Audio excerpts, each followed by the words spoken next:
This podcast may contain views and opinions which are those of the hosts and do not necessarily reflect the official policy or position of any local agency, organization, union, employee, or company, including the podcast. Welcome back, everybody. Don't worry, I'm back. He's back. It's actually me. I'm not a ghost. A cat. A cat. Nothing. Yeah. Bullshit that I was What a cat are you last doing week. over there? Salas, what are you doing? Oh, I was looking at something. Per usual, Salas is over there fucking around. Oh, Let's get into it, man. Here we go How you guys again. been? Not too bad. Yeah? Not too bad. How was last week?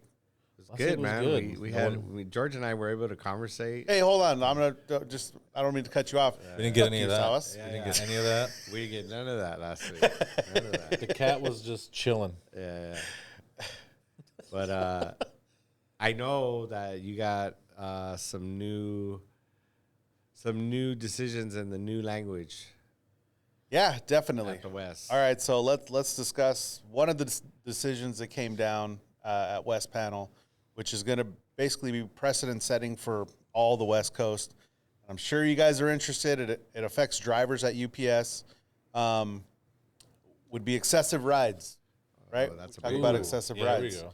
So previously, the language prior, right, was really kind It's of wishy-washy. it was a little wishy-washy, Yeah. right?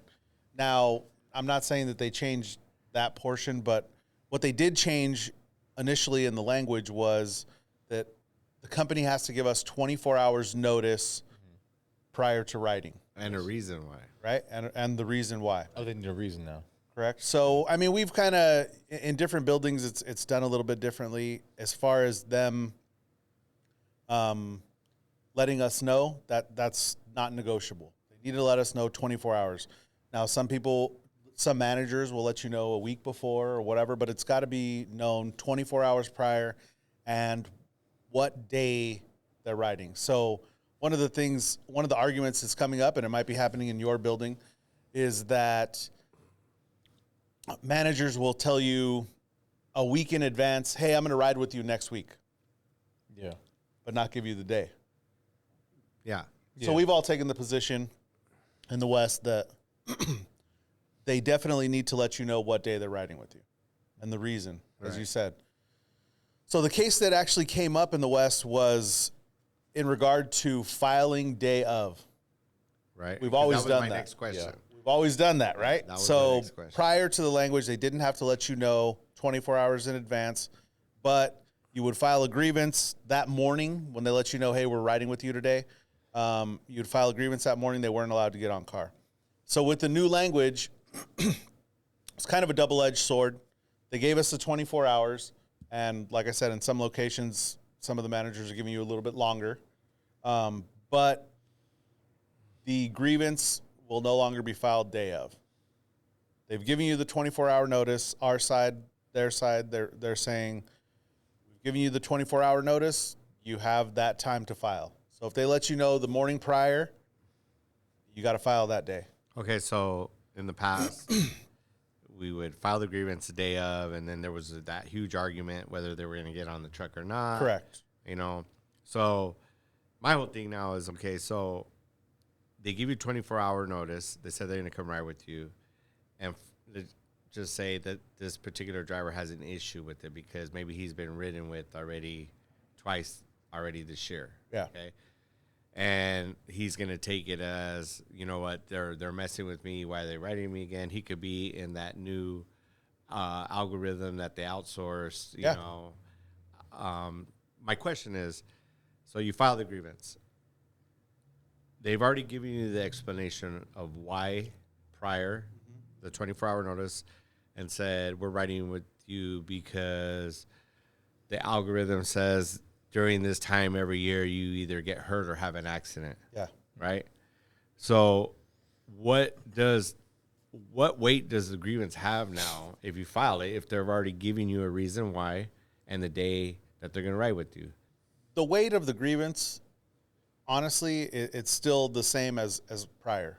Now, if they're, like you said, if they're fucking with you and Yeah. they're just riding with you for no reason, Right. now we have an issue, right? And we're going to hear that, and we're going to hear that through the grievance procedure. And Well, I guess my question is this. does it stop the ride, the grievance? That's my question. So the grievance does stop the ride. If you file day of, which was basically the decision that came down, if you file day of, they're still going to get on car. Now, we've had disagreements about that back and forth. Because I've had it both ways where I was actually, it depended on the manager. You just cut me off, but it's fine. I'm just going to point them out when you do it. That's sweet. That's one. Keep count, everybody. But I had it both ways where you worked with certain managers where they'd be like, okay. And then the division manager be okay. And then you work with other ones that go, nope, we're going to do it. Yeah, we're going to do it. We don't care. Okay. So go on, John. So, I mean, it didn't change that as far as day of. Day of, our side even said, like, so if they let you know, let's say even the day before, okay, and you don't take the time to file that grievance when you get back in or whatever, and then you try to file it morning of. Now, I would take the position that, like, if you walked in, your grievance was already filled out, you hand it to them. That's one thing. If you get on the clock and you try to file that grievance, we've had this argument before, right? You're on the clock, why are you filing grievance, blah, blah, blah. Then it's really up in the air. But to your question about does the grievance still hold weight, if you file it when you come in that night prior, or even that morning of, like, when they let you know 24 hours prior, or so they let you know Monday and they're going to ride with you Wednesday, whatever. If you file it prior to the day of the ride, they cannot get on car. And then it's still the same process. Still the same process. And that, I mean, if you want to go through that, we can talk about that, because a lot of people don't understand what the actual language is and what the process is for the grievance. As far as having a meeting with the business agent and the manager. But like I said, my question was, if they're giving you an explanation in 24-hour notice of why they're going to ride with you and the day they're going to ride with you, what else is there to discuss with the grievance? Is it because, let's just say the driver feels like, okay, I feel like I'm being harassed here, and these are the reasons why, A, B, C, D, E, F, G. Right, and then is that basically what it is to have that conversation? Yeah, to me, what it really is to put more eyes on the situation. Okay. Right, you might have a manager and an employee that are going at it, whatever, or say the manager's just coming after the employee. What it is an extra set of eyes. Now you have a labor manager and a business agent that are going to look at it. Now, if your business agent comes up to you and says, dude, you just kind of, you don't really have anything, then that's one thing. Now, if your business agent looks at it and goes, yeah, this guy's being a fucking dick, he's harassing you, then there's, yeah, okay. Then we're going to push it forward. But us as business agents, whether we like it or not, or stewards even, are going to have to give people the right answer either way. If we feel like, hey, dude, look, I understand that you perceive that it looks excessive, but it really isn't. Or if you perceive that you're being harassed, but it really isn't. I mean, I think you need to allow the business agent, the steward, to have the objective opinion where they're just not, they're looking at all scenarios. They're looking at all the facts. And they're telling you, hey, look, this isn't the best case to bring forward. Or maybe it is. Maybe, like I said, your manager is being a dick, and then your business agent or your steward's going to fight for you. I guess the real question, like, definitively, what is excessive rides? Now, we've had this question asked before. Okay? Now, and I'll tell you just blunt truth. It's vague. Okay? Now, do we, on either side, on the company side or the union side, do we actually want to define excessive? Now, reason being, if we put that word in front of an arbitrator, and that's kind of how that works. So say we file a grievance and we say, hey, this is excessive, and you're on your third or fourth ride for the year or whatever. Now, an arbitrator now gets to take the contract in his own hands and say, no, that's not excessive. But what if you get an arbitrator that says, well, I don't think 200 rides a year is excessive, because they're explaining to you what they're doing on the process, and they're trying to help you get better at your job, and you're telling them they can't supervise. That would be a horrible decision for the union, right? Now, what if the arbitrator leaned the other way? And he said, well, 3 rides a year, that's excessive. You know what I mean? But you have to understand an arbitrator from just kind of being like a neutral party. And they're just looking at the language. They look at both arguments. The company's saying, hey, we're just trying to supervise our employee, help them get better, help them get more efficient. You know, we're saying, hey, it's harassment, this and that. And then the arbitrator gets to decide. If the arbitrator says, 2 is too excessive, if he says, there is no excessive, maybe they rode with you every day, that's excessive, but you got to let them supervise. We got to be careful, right? So the excessive language is in there. It's somewhat vague and it's perceived, right? So if you perceive something to be excessive, file on it, let your business agent handle that and kind of make a decision, and then you got to trust them. It is what it is.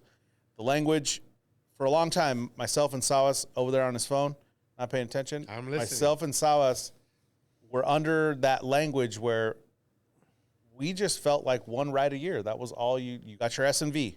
That was it, your safety ride. And then if you got in an accident, you might get another one. Or an injury. An injury. That's fair. But now that's not the position the company's taking, and They're doing quarterly that's rides not now. what the language says. The language says they can't ride with you more than once with 2 supervisors, because that was a thing back in the day, I guess. Where's the second supervisor stand? I don't know. Maybe he had back maybe with it the was like a packages? bus where he had one of those little hand, rails. Yeah. I really don't know, but That's weird. that was the language. So, I know it's an unpopular truth, but the fact is that they can ride with you more than once a year. And we will decide, I guess, at the end of the day, whether we feel that it's excessive, we feel that it's harassment, retaliation, and those all play into it. I will tell you that. So I was at national. There was some national decisions that came down, and it seems like, or not seems like, it's definitely getting more strict with harassment. So in our contract, we have monetary penalties if we feel that a harassment case has reached a certain level. 4 out of 5 harassment cases that I heard at national 3 weeks ago were decided in monetary penalties. So the company had exceeded that threshold where we all felt like it was a little much, And which was unheard of before. yeah, you didn't see too many of those, but also if you have an issue with the manager and things kind of go south, you file on that one. That is not necessarily going to take that case all the way to a national panel. It's like anything else. You got to build that case. You got to document everything. This is where our members and our stewards need to let the members need to keep track and document everything themselves, and then give it to the stewards, and the stewards give it to us. Like, you could say, oh, this happened. Okay, when did it happen? What day did it happen? And document everything. You have to have that documentation in order to have a successful grievance, and then for it to carry, and hold some weight. You have to build that case. So that's what we need from the members, is to keep track, write everything down. We've talked about this before. Yeah, for sure. Mm-hmm. Documentation is huge. I mean, well, you're talking about taking a grievance up. At the end of the day, it's kind of like you're in court. You got to prove what's going on. It's not about what you know; it's about what you can prove. We've had, people tell us the most elaborate stories on how, a manager is mad at me because of my brother, and and this and that, and he's harassing me, and you're just like, how do we prove that? Yeah. At the end of the day, how can we prove what you're saying? I'm not saying that it's not happening, but that could be the exact scenario. Yeah. But how do we prove that? It's like court. Mm-hmm. So, it's one of the things that we have, one of the hurdles that we have to get over is the proof in the pudding, as they say. So, talking about proof, I'm going to totally jump to a whole different subject here, because I've been kind of dealing with it. Super Mario. Is what do you do for a steward and a member when you get called in to the security office. What is the best thing to do? Obviously, it's the... Are you asking yourself a question? Well, I'm asking you, right? Because the company they have the burden of proof, whether it's an incident at work that happened between two members, whether it's a theft of time or something that's going on. I think sometimes the members go in there and honestly say too much. I agree. Right? When the company has to prove their case. What I've told the stewards when they sit in those meetings is to take notes, let the company put their case out there, see what they have, and at that level, and then if there's other things that need to be said, we will deal with it at the local level hearing. But do you want to add anything to that? Because I think when you sit with the steward, I would say at that point at the center level meeting, let the company show you what they have, right? Because it seems to me sometimes the company jumps to a lot of conclusions. Well, I would say that it's not just jumping to conclusions. They go fishing. Yeah, It's like in all honesty, it's like when you deal with the cops. Yeah, Right. A lot of the time they don't have the missing pieces. They want you to fill those missing pieces. Yeah. You know, they might come to you with, "Hey, we know you're doing this. So how are you doing it? What are you doing?" Yeah. And then, you know, you might, and we're not, at the end of the day, we're not trying to tell people how to get off, but you can get yourself in trouble when you really shouldn't be. Yeah. Right. There's certain things like You'll bring up something that doesn't even pertain to Exactly. that case that you're there for or that issue. That's what I'm trying to get at. We're not trying to say to, lie or be dishonest, but at the end of the day, they could ask you questions that could hurt you and totally something different. Yeah. So, and it might be something that you're doing that you, in all honesty, you didn't know you did, or you didn't really realize that it was something that may be a fireable offense. You know, like for instance, this is a good scenario. So we had a driver hit something and not know it, right? Yeah. So trucks are loud. Trucks are, so by saying, well, they might ask you, "Hey, did you hit this thing?" And you're like, "I don't really know," right? Which is a good answer because you don't know if you hit it. But, and then they say, "Well, you drove around the block again, you did this or you did that. It sure looks like you knew. Why don't you just tell us you do?" You might think that by saying, "Hey, well, I mean, maybe I did. I don't know." You could actually get yourself in trouble for that. So a good answer to that is, I really don't recall. Why don't you just tell me what you have? You know what I mean? And a disciplinary hearing, which is the first part of, it's before the center level. So they bring you in and they're fishing, right?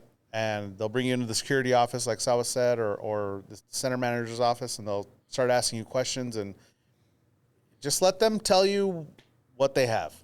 And then, maybe step outside with the steward and say, "Hey, I really didn't know," or I don't know what's going on, or maybe you did. I'm not saying that, that doesn't happen, but at least figure out what you got going on first. And remember, you can't get fired for having an accident. You can get fired for not reporting the accident. Yes. And So report your accident. Yeah, report your accidents. I mean, I don't know how many times we see people that think that the best way to deal with it is not to report it, or they trust the other person. Yeah, that says it's not a big deal. Yeah, it's not a big deal. Whether it's a commercial building that maybe you tapped up against their building or hit their fence, or it's a tree branch. Car. Yeah, anything. They go, "Oh no, it's fine." Don't take that chance, man. Report it. Just call it in. Yeah, just call it in. They So can't much fire you easier. for it. We've seen people get terminated because they said, "Well, they said it was no big deal and it was fine," and then they leave, and then a week later they're getting pulled in the office. And Somebody talked to that person and was like, "Oh, you could get a bunch of money for that?" Yeah. They're like, So that's been an issue for quite a while, but yeah, totally opposite subject, but I don't even know what we were talking about anymore. I don't know, Cyrus. but Thanks, I Thomas. think we need to end the show. Wow. Jeez. He's calling it already. Wow.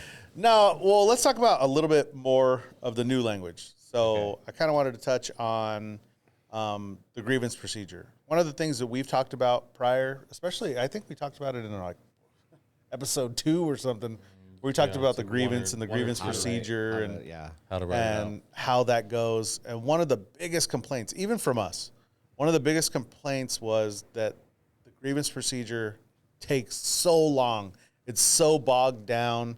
There's a giant backlog. So, Salas, you want to go through some of the stuff that we did in negotiations, not just us, obviously, but some of the stuff the union did in negotiations to address the timeline? One of the big things, and I've stressed this to the stewards, is that we only have now 20 calendar days to file. Okay, so make sure that you file within those 20 days. It just recently happened where we had a grievance that was in dispute because of the day. Make sure you have those dates correct. So it's 20 days On an interim. and 10 days on a termination Or suspension. or suspension.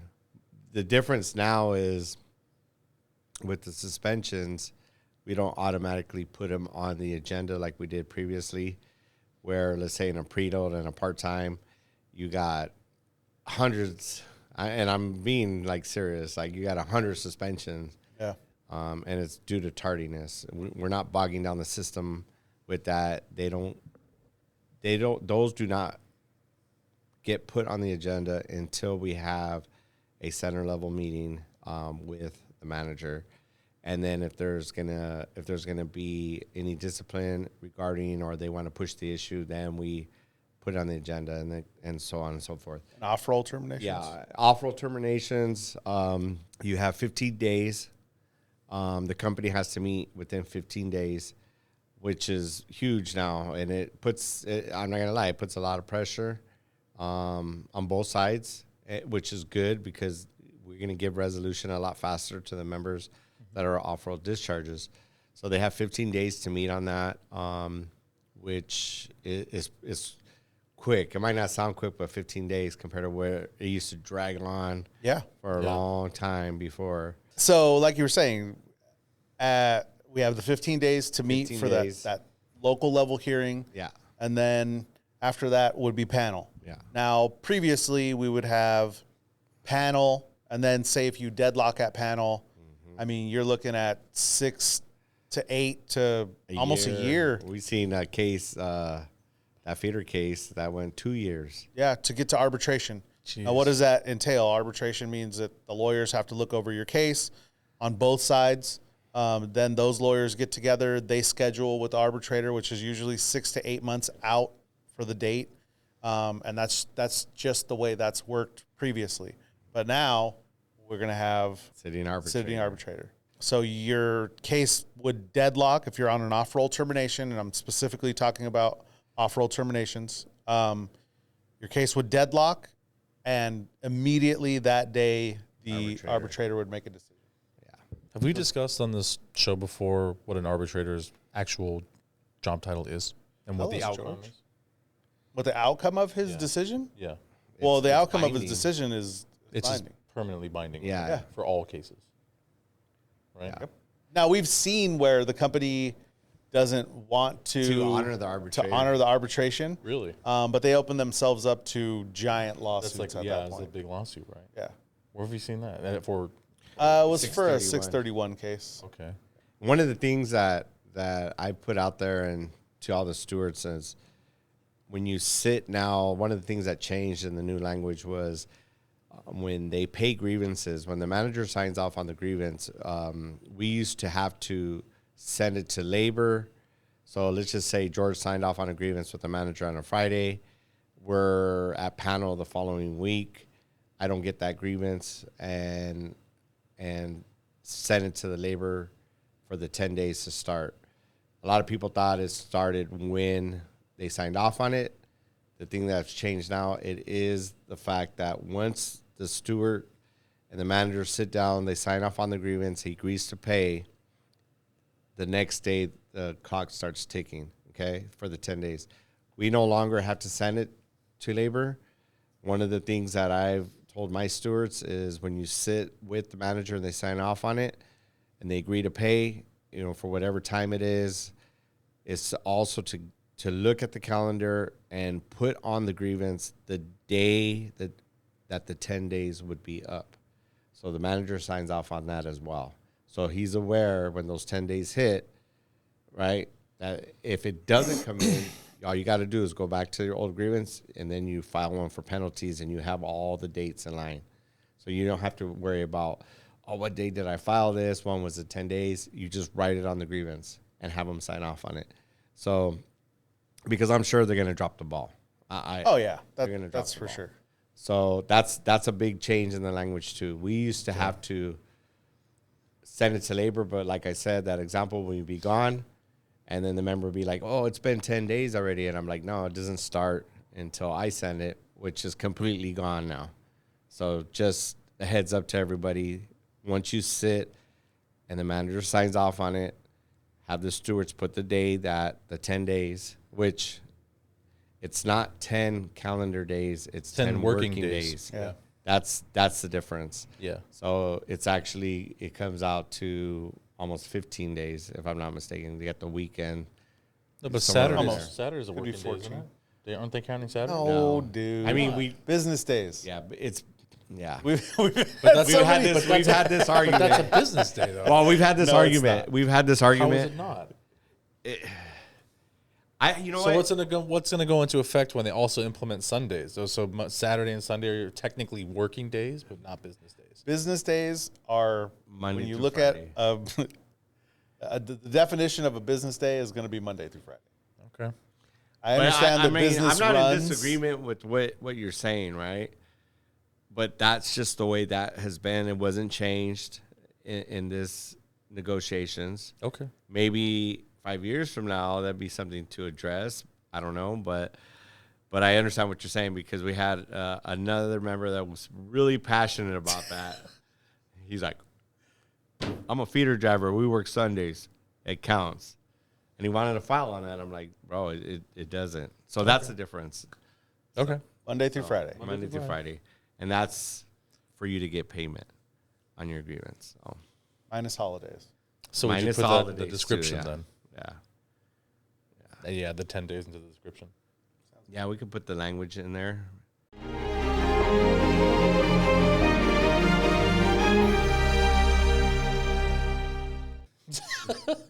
So we've talked business. Let's talk a little pleasure, I guess. Pleasure.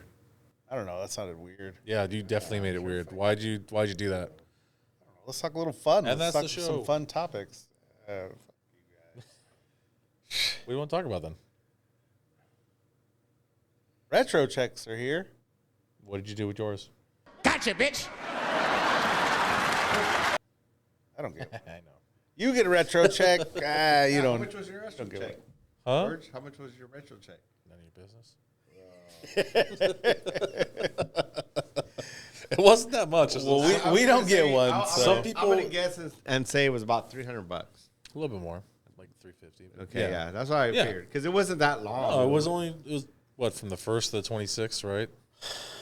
Yeah. Yeah. Yeah, it wasn't that long. Some people were like, "Oh, I'm gonna get like all this money." I'm like, "No, you're not, dude." $1 million. $1 million.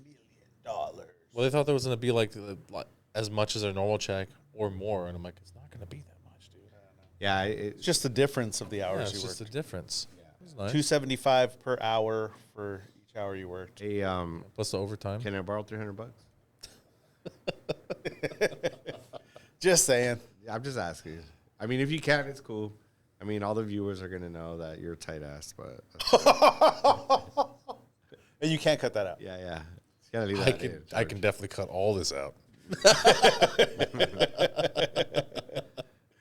Oh. Salvis is on his fucking phone. I know. Well, because my daughter's texting me. My daughter's birthday is. Your daughter's Monday. 2. How's she texting you? She's a fast learner. She just texted me. She wants this chalkboard set. For her class? No, not my daughter that teaches. This is my 18-month-old daughter. She texted. She did not text you She that. texted me this. No, she didn't. Yeah, she Shut did. up. She did. Your 18-month-old daughter texts you that she wants She's a a fast chalkboard learner, set. bro. Okay. Yeah, The fastest, apparently. Yeah. she is, and it's only $68. There you go. She found a good deal. Yeah, I approve. Anybody who wants to donate the chalkboard set to Silas's 18-month-old daughter who can text, apparently, let me know. Silas, close us out. You're being a dick. All right, everybody, enjoy.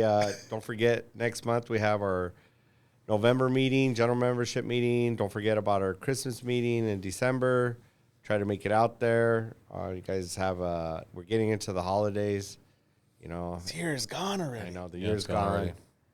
Everybody be safe out there. Kind of seems like during the holidays, a lot of crazy stuff happens. Yeah. So be safe. When you guys are out there doing your shopping, be aware of your surroundings. All of you guys that have young children, be aware, man. There's a lot of crazy stuff going on out there. So, Definitely.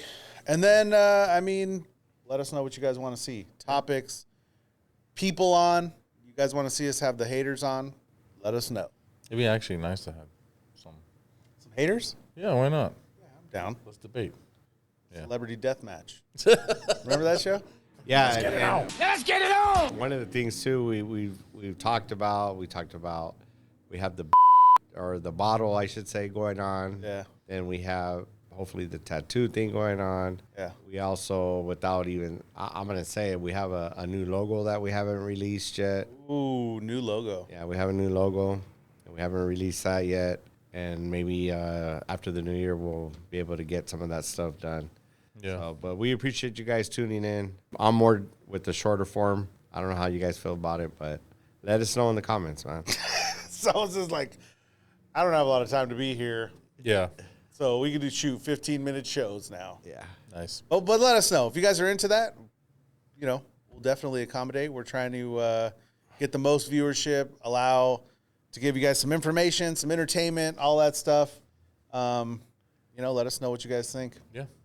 Just like, share, subscribe.